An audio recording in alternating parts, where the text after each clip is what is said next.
Hi! ఈరోజు నేను ఒక ట్రేడ్ అయితే తీసుకోవడం జరిగింది. ఈరోజు టైం వచ్చేసి 4 దాటింది. ఇది ఈరోజు క్యాండిల్. సో, ఈరోజు క్యాండిల్‌కి ముందు నేను ఇంపార్టెంట్ లెవెల్స్ ఎలా పెట్టుకుంటానో చూడండి. జస్ట్ నేను పెద్ద ఇంపార్టెంట్ లెవెల్స్ అంటే ఏం లేదు. రిజెక్షన్ అయిన ఏరియాస్‌ని నేను ఇంపార్టెంట్ లెవెల్స్‌గా పెట్టుకుంటాను. సో, ఇదొక స్ట్రాంగ్ రిజెక్షన్ ఇక్కడికి వరకు మార్కెట్ వెళ్ళి ఇక్కడ నుంచి రిజెక్ట్ అయింది కాబట్టి ఇదొక ఇంపార్టెంట్ లెవెల్. మళ్ళీ ఇది కూడా ఒక ఇంపార్టెంట్ ఎందుకంటే ఇది గ్యాప్ కాబట్టి గ్యాప్ కూడా ఒక ఇంపార్టెంట్ లెవెల్. ఇంకా ఈ డేలో ఒక ఇంపార్టెంట్ లెవెల్. ఈ హై ఇంపార్టెంట్ లెవెల్. ఇది డైలీ టైం ఫ్రేమ్. 1 అవర్లోకి వస్తే 1 అవర్లో కూడా మనం అలాగే స్వింగ్స్ ఎక్కడైనా ఉంటాయో అక్కడ కూడా మనం 1 అవర్ టైం ఫ్రేమ్లో కూడా మనం ఇంపార్టెంట్ లెవెల్స్గా పెట్టుకోవచ్చు. 1 అవర్కి వస్తే మనకి ఇక్కడ నుంచి ఇక్కడ ఒక ఇంపార్టెంట్ లెవెల్. ఇవి ఈ డే ఓపెన్ అవ్వకముందు ఇవి ఇంపార్టెంట్ లెవెల్స్గా పెట్టుకున్నాను. సో ఇప్పుడు నేను ఈరోజు ఒక ట్రేడ్ అయితే తీసుకున్నాను. ఫస్ట్ మార్కెట్ ఎలా ఓపెన్ అయిందో చూద్దాం. కరెక్ట్గా మార్కెట్ ఈ గ్యాప్ దగ్గర నుంచి ఒక బుల్లిష్ క్యాండిల్ అయితే స్టార్ట్ అయింది. ఈ బుల్లిష్ క్యాండిల్ పడడం వల్ల ఏమవుతుంది, మ్యాక్సిమం 1 మినిట్లో చూస్తే మనకు ఇక్కడ గ్యాప్ అప్ అవ్వడం వల్ల చాలా మంది ప్రాఫిట్లో ఉంటారు. ఎవరైతే లాంగ్ పొజిషన్ తీసుకొని ఉంటారో వాళ్ళు ప్రాఫిట్లో ఉంటారు అనుకుంటే వాళ్ళు ఇందులో ప్రాఫిట్ బుక్ చేసుకున్నారు. తర్వాత మళ్ళీ మార్కెట్ అనేది పైకి వెళ్తుంది. అప్పుడు చాలా మంది ఏమనుకుంటారంటే మార్కెట్ ప్రాఫిట్ బుక్ చేసుకొని తర్వాత మార్కెట్ పైకి వెళ్తుంది, ఇంకా ఈ లెవెల్ని బ్రేక్ చేయడానికి మినిమం ఈ లెవెల్ని టచ్ చేయడానికైనా వస్తుందని ఈ స్వింగ్స్ పైన అందరు మ్యాక్సిమం ఎంటర్ అవుతుంటారు. ఇలా ఎంటర్ అయినప్పుడు వాళ్ళందరినీ ట్యాప్ చేసి మళ్ళీ స్ట్రాంగ్గా ఇక్కడ నుంచి రివర్స్ అయిపోయింది. ఓకే, రివర్స్ అయిపోయింది కదా అనుకొని మళ్ళీ సెల్లింగ్ సైడ్ చూస్తారు ఆపర్చునిటీ. ఎక్కడ స్వింగ్స్ వస్తే అక్కడ.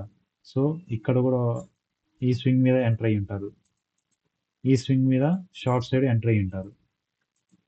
సో ఇలా 3 ప్లేసెస్లో సెల్ సైడ్ ఎంటర్ అయ్యారు. 3 టైమ్స్ సెల్ సైడ్ ఎంటర్ అయిన తర్వాత మార్కెట్ ఏం చేసింది, 3 టైమ్స్ ఇక్కడ సెల్లర్స్ ఎంటర్ అయ్యారు కదా, ఇక్కడ ఎంటర్ అయ్యారు, తర్వాత ఇక్కడ ఎంటర్ అయ్యారు. వీళ్ళని ఈ స్వింగ్ ట్రాప్ చేసింది, అందుకని పెద్ద క్యాండిల్ పడింది. తర్వాత ఇక్కడ ఎంటర్ అయి ఉంటారు. తర్వాత ఒక పిన్ బార్ క్యాండిల్ అయితే 3 మినిట్స్లో ఫామ్ అయింది. ఎగ్జాక్ట్గా ఈ పిన్ బార్లో నేను ఎంటర్ అయ్యాను షార్ట్ సైడ్. నా టార్గెట్ వచ్చేసి డే లో వరకు. నాకు తెలుసు నా టార్గెట్ యాక్చువల్గా అయితే ఈ కింది వరకు, కాకపోతే ఈ కింది వరకు వచ్చే వరకు మార్కెట్ మళ్ళీ అప్ అండ్ డౌన్స్ చేస్తూ స్టాప్ లాస్ కొట్టడం లేదా టైం చాలా స్పెండ్ చేస్తుందని నేను అప్పుడే నేనైతే అనుకున్నాను. అలాగే చేసింది. ఫస్ట్ టార్గెట్ ఇక్కడ వరకు అయితే ఈజీగా రీచ్ అవుతుంది అనుకుని ఇక్కడ వరకు ఫస్ట్ టార్గెట్ పెట్టేసుకున్నాను. ఇలాగా ఇదొక టార్గెట్ నాకు హిట్ అయింది. ఆ తర్వాత ఇంకొక ఎంట్రీ కూడా కనిపించింది. అది హ్యూజ్ 80 పాయింట్స్ క్యాప్చర్ చేసేది. కాకపోతే నేను డైలీ 1 ట్రేడ్ కాబట్టి నేను 1 ట్రేడ్ అయిపోతుంది కిల్ స్విచ్ ఆన్ చేశాను. సో నాకు ఎక్కడ మంచి ట్రేడ్ అనిపించిందంటే, మీరు అబ్జర్వ్ చేస్తే ఇక్కడ ఇదొక ఆర్డర్ బ్లాక్ క్రియేట్ అయింది 15 మినిట్స్లో. ఎందుకు ఆర్డర్ బ్లాక్ అంటే ఇక్కడ ట్రాప్ అయ్యారు. వీళ్ళందరినీ ట్రాప్ చేస్తూ ఇక్కడ big money smart money enter అయింది. స్మార్ట్ మనీ ఎంటర్ అవ్వడం వల్ల ఇలా ఇంత పెద్ద క్యాండిల్ పడింది. తర్వాత మళ్ళీ ఏమైంది, మార్కెట్ ఆ రేంజ్కి వెళ్ళింది. ఆ రేంజ్కి వెళ్ళేటప్పుడు తర్వాత మళ్ళీ ఇక్కడ ఎవరైతే ఎంటర్ అయింటారో బిగ్ ప్లేయర్స్ వాళ్ళు మళ్ళీ ఇక్కడ ఎంటర్ అవుతారు. సో అలాగా మార్కెట్ ఇక్కడికి వచ్చి ఫస్ట్ ఇక్కడ నుంచి పడుతున్నట్టు ఆర్డర్ బ్లాక్ మీద ట్రేడ్ చేసే వాళ్ళని కూడా ట్రాప్ చేసింది. ఇక్కడ ఫస్ట్ ఎవరైతే ఈ రెడ్ క్యాండిల్ చూసి ఇక్కడ రియాక్ట్ అయిందని ఇక్కడ ఎంటర్ అయింటారో వీళ్ళను మళ్ళీ ఈ క్యాండిల్ తీసేసుకుంది.